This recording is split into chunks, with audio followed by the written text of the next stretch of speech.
La motivation pour les choses de Dieu vient de la révélation qu'on a de Dieu.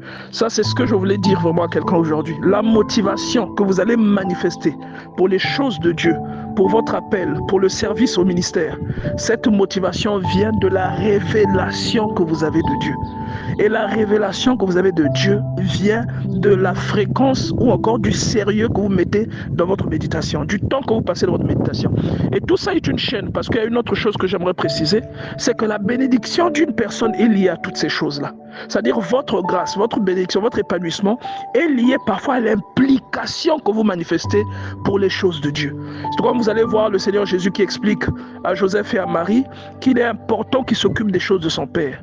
Et c'est une attitude qui ne reste jamais sans récompense. C'est pourquoi vous allez voir différentes attitudes dans l'Église, différentes formes d'implication et différents niveaux d'implication. Il y a même des gens qui ne sont pas autant concernés que vous. Ce dont ces gens-là ont besoin, c'est d'un enseignement. Une personne enseignée va connaître la valeur de ces choses. On sait que lorsque l'on fait correctement ce que Dieu nous demande de faire, il y a obligatoirement un retour. Je crois qu'il y a quelques semaines, j'ai prêché sur ça. Il y a un retour obligatoire dans la vie d'une personne qui s'implique non seulement dans une chose qui est immédiate, mais même dans les choses annexes ou même dans les choses internationales. C'est-à-dire tout ce qui peut concerner l'édification. L'implication dépend de la révélation que l'on a de son Dieu. Et la révélation dépend même du temps que l'on passe, ou du sérieux ou de la profondeur de nos méditations.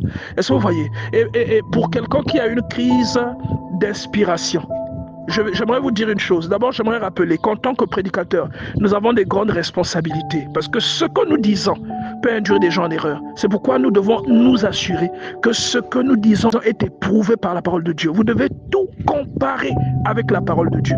Et une fois que vous savez que ce que vous dites est conforme à la doctrine chrétienne, vous allez le dire. Et si vous avez des crises d'inspiration, j'aimerais rappeler à un prédicateur, à un serviteur de Dieu, que toute forme d'inspiration dans le corps de Christ vient de la méditation de la Bible.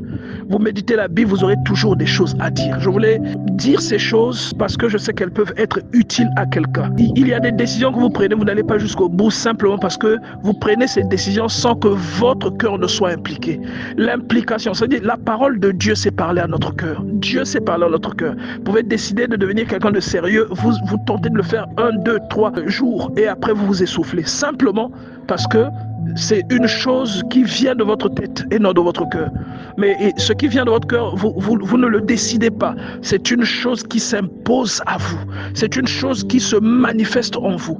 Dès que vous commencez à passer beaucoup de temps avec Dieu, il y a des choses qui commencent à se manifester, à prendre le dessus. C'est un peu comme quand quelqu'un, au fur et à mesure que la personne grandit physiologiquement, au fur et à mesure que la personne accumule des années, il y a aussi des caractères physiques qui s'affirment.